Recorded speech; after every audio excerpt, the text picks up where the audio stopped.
Mic check. 1, 2. Tom, use your word. Hey, you. That's original freedom. I think it was cool. We got to spend a lot of time out in Vegas a couple of weeks back, and got to learn a lot about you. And you shared a couple stories. But one of the things that you had told me was talking about really the best compliment you ever got as a leader. Mm-hmm. Do you mind sharing that with everybody? Because I think it parlays into a lot what you guys are talking about and kind of providing context behind why it would apply right now. Yeah, and it's everything what we're talking about. So for me, it was I had a teammate. I was a team leader at the time, so he had to do what I told him to do in the context of the military. So there wasn't an option of not doing it.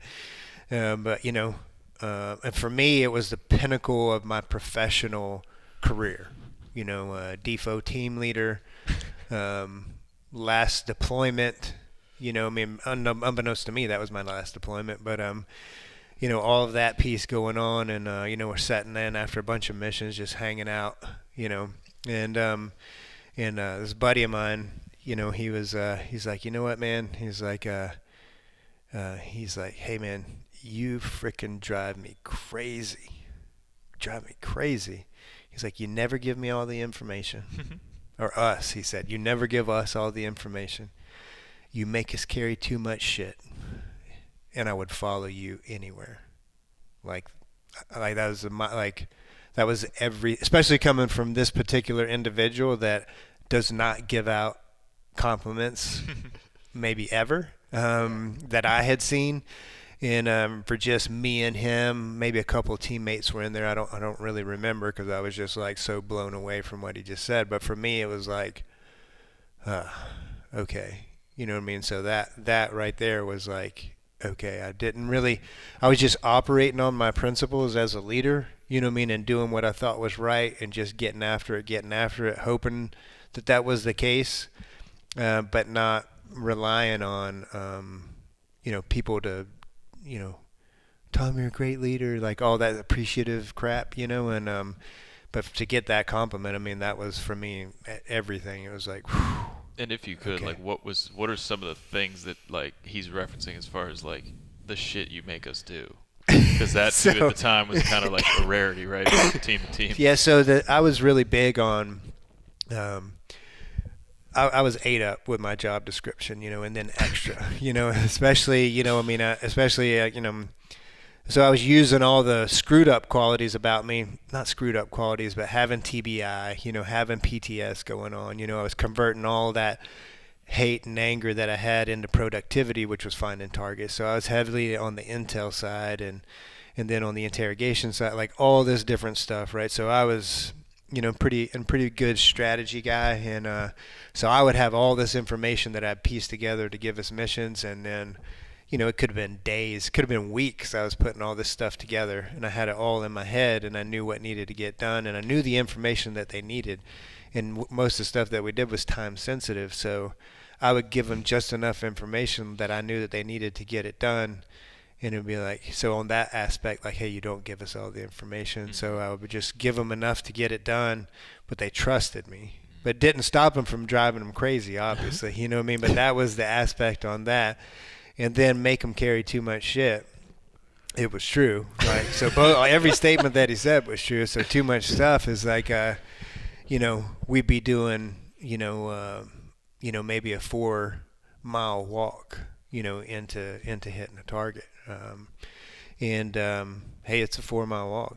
We're wearing 60 to 70 pounds of kit, and there'd be an option, say, of like, hey, we can either bring 1 ladder or we can bring 2. And they would always pitch, it's like, hey man, I think we just need, because that sucks. Walk 4 miles with all of your bullshit on in a combat zone where, hey, you could get in a firefight like along the way, and you got this freaking ladder over your shoulder. It's called a little giant for a reason. Yeah, not fun, right? And my answer would be 2, I mean, it was always in my why behind that. Not that it mattered for them because they had their why of why 1 was good, right? But as a leader, back to that first when I was a corporal, is like, yeah, man, because some of them lived across the street from me. It's like, yeah, bro, there's no way that I'm going to look in the eyes of your wife and your children after you've died, and be able to explain to them that it was like, yeah, we didn't bring that other ladder, you know. Now that never happened, you know what I'm saying? But that was, again, back to the why, is like, no, man, it's not going to. Now, if it would have been a detriment to the mission, or a detriment to, like, hey, carry way too much stuff, because I knew their physical abilities. I knew it just sucked, man. You know what I mean? And but just, you know, stuff like that on that aspect. Those were the two things as far as expounding on the information of the two statements you make. You never give us all the information, and you make us carry too much shit, you know. And I'll still and do I would whatever. follow you anywhere. Yeah, so that was awesome to hear. Yeah, man. And then as it parlays into the family life, you know, I mean, so what's the defined success, right? What's the standard? You know, hey, my kids don't want me to leave. You know what I mean? My wife doesn't want me to leave to go on a trip and stuff like that. They want me to be home. They want me to be in their lives and stuff. You know, I mean, again, that's because it's super important that, like, as a leader, I've got to be meeting my own standards, and then I have to ask myself, okay, what are those standards? You know, is it 50% of the people, you know what I mean, would follow me, whatever that is, you know. But it's always everything that we talk about, whether it's spirituality or leadership or anything. It's like, yeah, first I have to be able to explain to you what that means to me. Otherwise, I'm just bitching. Like, this guy sucks. Okay, why does he suck? Well, it's true. He's not doing all these things. Well, what would you do? Well, you know what I'm saying? That's just the easy out, like, kind of thing. But so I have to. Well, I mean, that was always a beautiful thing for me as a leader. If I was being questioned, and in the rare occasion I didn't have a why, which I can't think of one yet. Yeah. Like, my first response was, "What do you think we should do?" Mm-hmm. And luckily, we were fortunate to work around a lot of amazing people. They usually were never short of suggestions. Yeah. Right. And so, if they had one and it was better, cool. Went with it. And now this is actual but if they said, yeah, I don't know, then it's like, shut the fuck up and do what I said. Yeah. If you ain't got nothing better, man, this is what we're doing. And that actually applies anywhere. Yeah. It's like, if you don't bring a better idea to the table, if you haven't come up with a more novel way to do it, then complaints are just that. They're hollow. Don't expect to be heard. Yeah. And everything for me that you just talked about comes back, and how do you bring it back to the individual and back to everything's relative in life. And so leadership is relative. And so one of the common mistakes I've seen is what you didn't make, which was read the book, talk to someone, and then I watch people do exactly what they're told. And in a lot of cases, they're taking, let's say, a framework or a mindset from a leader from times past, whether it's from Eisenhower to some famous general to Steve Jobs, to they pick these people and then assume that style that person told them will work is just naturally going to flow in their company, right, or on their team. And at the end of the day, what I've seen it create in a lot of leaders out there is a dependency. Yeah. And they become dependent upon the next book. And what's even more rampant now is dependent upon the next life coach, dependent upon the next board member, dependent upon all these other people, and dependent on one, acceptance from them, and or, hey, if they said this person did it this way, then it'll work here. And I'm going to take it all the way back to, hey, get all the data you can. And at the end of the day, be who you are for what's required at your level of leadership, for your organization, for your market, for the culture in your environment. All of that comes into play, right? If you're going to lead effectively at home, at work, wherever you are. And it really starts with what Tom talked about, which is, hey, what's your definition of a leader? What's your definition of a good father, a good mother? What's your definition of a good friend? Ask yourself the hard question, like, if I left, who would follow me? And answer the fucking question. If it's no one, ask yourself, do you like that? You know, and if not, what do you need to change? If it's 10 people, maybe ask yourself what the hell you're still doing there, unless you got a great leader you're following. But this is really, leadership is an individual thing. And understanding personal definitions around the beliefs you have will always enable you to explain the why.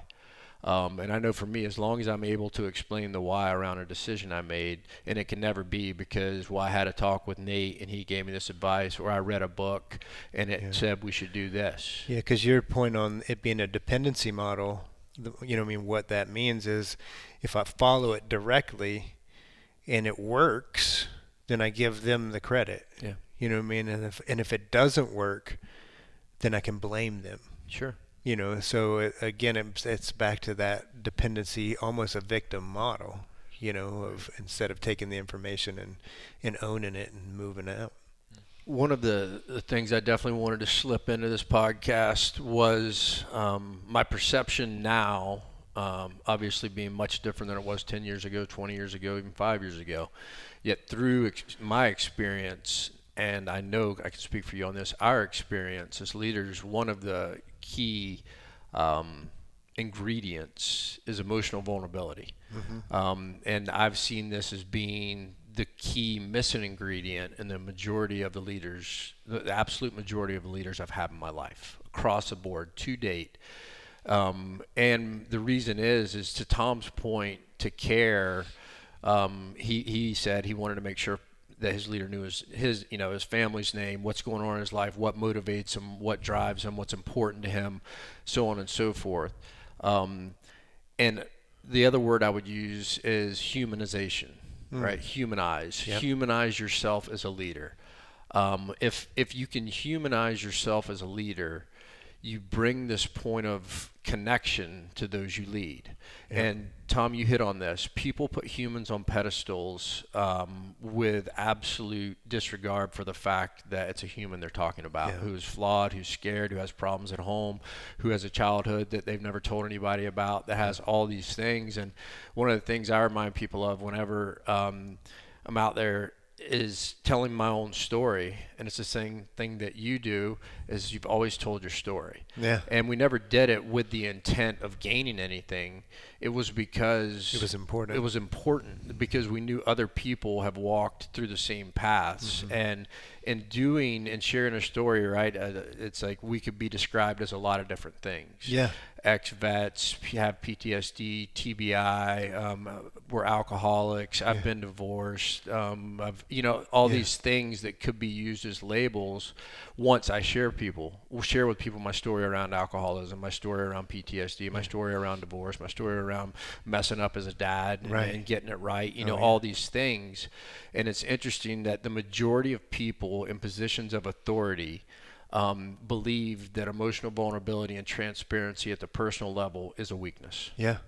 Absolutely. The belief is that it's a weakness because there's a belief that it is a zero-sum game, and that if you show weakness in one place, you can't show strength in another. So quite simply, scenario, if you work for me, Tom, and you come in this morning and you let me know you got some stuff going on at home, you got a sick kid, like a really big deal's happening, I agree. I'm like, dude, you need some time off. You're taking a 4-day this weekend, off the books, this, that, and the other, right? And you're like, holy shit, man, Scott cares, this, that, and the other, right?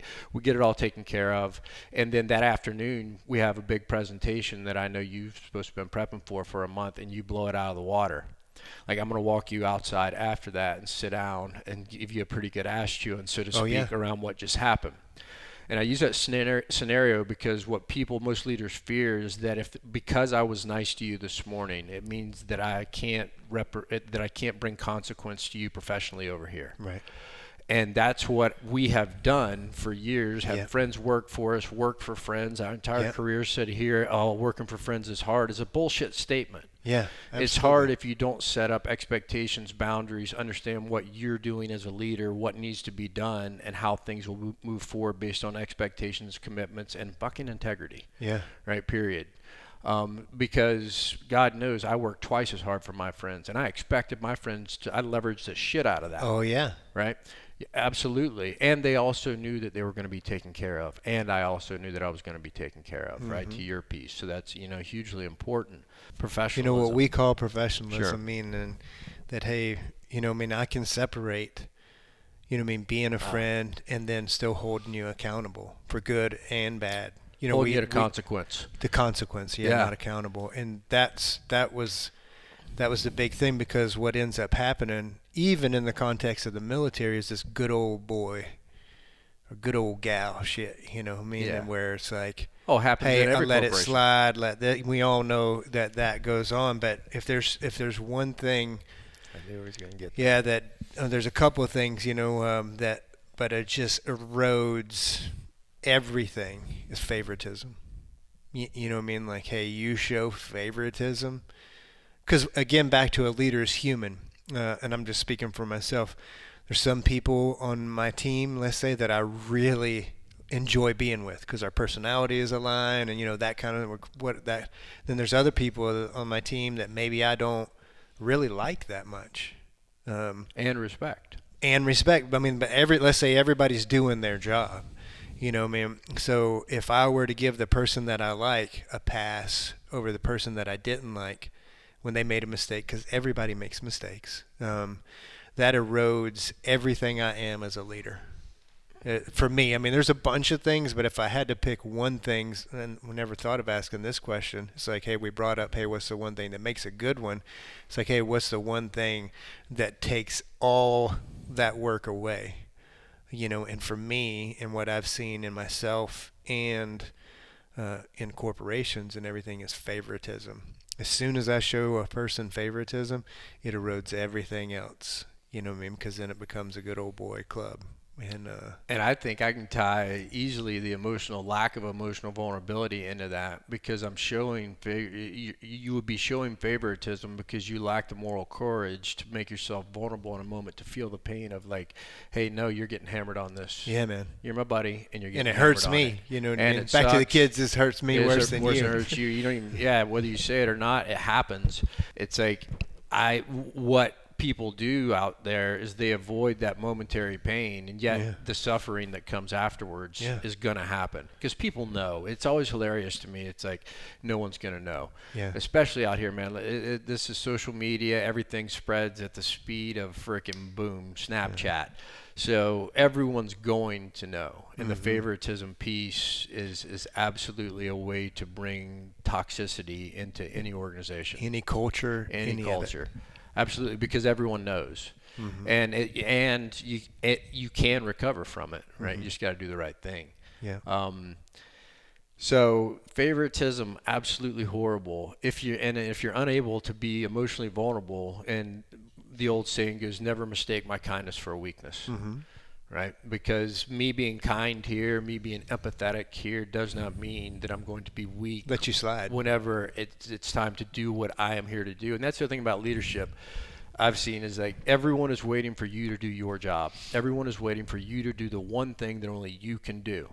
Because if they could do it, they would. If they could hire the person that is that's needed in head count, that's crushing them, they would. If they could fire the toxic person that potentially you've been letting slide, they would. So that's where, to me, it's like, hey, leaders can make and do things that only they can do. And mindset around that, like you said, Tom, as we move up in ranks, wherever it is, I have a new set of decisions that I am empowered to make. And this, just because I remember whenever I took over the troop and I went from being a team leader to a troop sergeant major, within a few months I implemented a new policy or a new something, and all of my guys were like, Scotty, there's no fucking way you would have agreed with this when you were a team leader. Like you wouldn't have. Like, this is bullshit. And I was like, you're right. 100%. As a team leader, I can see why you would push back on me. And 6 months ago, I would have pushed back. As a troop sergeant major, I have a job to do, which is to take care of the troop. And now, on this side, this is what we're doing. This is why we're doing it. Thanks. Right? And what came up when you were talking to that is another lesson learned for me early on. It was whenever I was kind of confusing who I am personally, say outside of the military, and what my job description was. And a buddy of mine, John, he's like, because I was kind of melding the two, it was getting a little bit confusing for me. And he told me, he's like, hey man, the Army doesn't pay you to be Tom. The Army pays you to be Sergeant Spooner. You know what I mean? So that meant that I had to do what you just said. Like this is this job description that I have to fill. It doesn't mean I'm compromising any of my integrity Right. of who I am. Obviously, I bring everything that I am, but there's certain things, certain kindnesses, certain decisions that I would make on the personal side that I wouldn't make, in the military side. And that carried over just like to whatever position I am as a worker without leaders. Like, hey, I have a job description. That's what I get paid for. I have to fill this job description. They pay me to do this. If I'm not fulfilling the job description, then I'm going to get hammered. If I am doing above it, then, hey, I'm looking at a promotion maybe, So just trying to take so much of the emotion out of it, which is super hard to do, and just align it correctly. But it just came up for me whenever you were talking, as far as another big kind of lesson learned, as far as like, hey, I have to fulfill the position that I'm in. Not matter if I'm comfortable or uncomfortable. That's right. Just No like matter you if you said, like as it. a team leader, like, you're absolutely right. Like, but now that I'm in this position and seeing it from this angle, this is what and here's the why. And here's the why. You And know what I that's mean? the key. And if people aren't okay with that, well, then I gotta be. I gotta be. then okay you got to be with okay me with them not being okay. eating lunch alone. So Yeah. I ate lunch alone for a couple weeks, and over time, if my decision was right, by the way, what I implemented, it'd be like, wow, hey Scotty, sorry I bitched at you at work. Yep. Or the good thing is about that good high performance environment. A few weeks later, they're like, hey, what you implemented is killing us, and they would tell me why, and potentially I could reverse it. Yeah. And at the day, I'd own that as well. Yeah. One of the last things I definitely wanted to talk about when we talk about, hey, what are the key characteristics or traits that you look for? And it was that they care. For me, it was decisive. And then the flip side of that coin, you said, was favoritism, right? Brings absolute toxicity to the team. And I would say, for me, if you would ask me, it's lack of integrity around just keeping one's word. The worst thing that I've seen erode, especially more so in the private sector than in the military, this happens way more in the private sector, is lack of integrity around simply keeping your word, doing what you say you're going to do when you say you're going to do it, maintaining that. Because the moment, and this happens with people in leadership positions, it's very common. It's they're saying yes. You're saying yes to this. Yes, I'll show up at the party. Yes, I'll show up at your wedding. Yeah, we should go hang out sometime. Oh, we should take the girls and go out. We should do this, right? And these people that you lead put those little nuggets like, oh, wow, that'd be great. Yeah. And then it comes and goes, and most people will give you a bye. It's like, oh, yeah, well, I know you're busy. I know you're busy. Yeah. And at the end of the day, it's like, I know you're busy, and at the end of the day, I can't trust you to do what you say you're going to do. Yeah. That's what it turns into.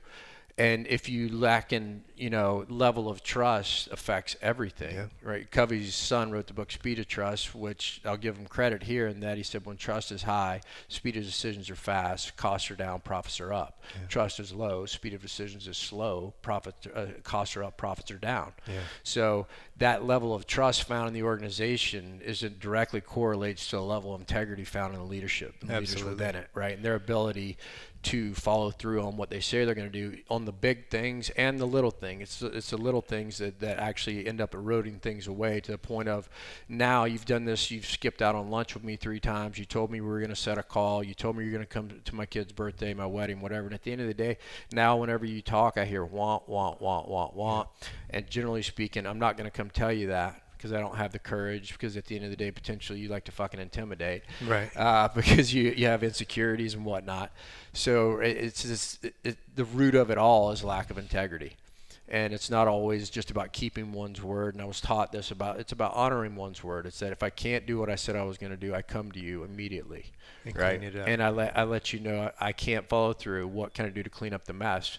Right. And so this actually gives us a quick dovetail into a strong close in that people of integrity are personally accountable. Mm-hmm. People hold themselves to account through the process of honoring their word, admitting their faults, asking what they can do to make it right, and being sincere. Yeah. So if someone says, hey, to make this right, you need to do X. Well, now you know what the fuck you got to do to get it back. Yep. Right? And then the irony is you will gain more respect from the world through quickly admitting when you're fucked up from the person you admit it to. They're like, wow, isn't that refreshing? Yeah. Because in a world where people say yes and don't follow through, to have someone that screwed up actually come clean up their mess makes me like and trust you even more. Yep. through the admission of a mistake. And that's that emotional vulnerability playing in right there. I have to be vulnerable in that moment of going, Tom, I let you down. Yeah. You have to be vulnerable in that moment of so-and-so, I let you down, and I want to make it right. And in the future, I don't want this to happen anymore. Right. Right. Care about people, make good, strong decisions, honor and or keep your word at all times. I think that's three key takeaways. Absolutely. In and around leadership, and also remembering that leadership occurs everywhere, in the home, with your friends, with your family, at work. It's constant. It has to be adapted. The tools you use one place and or the tools you use for one person, don't expect them to work in the other place or with the other person. So on behalf of Tom, Nate, and myself, we are super happy that you continue to listen, continue to follow, like, and share. We just went over 30,000 downloads the other day. Super stoked about that.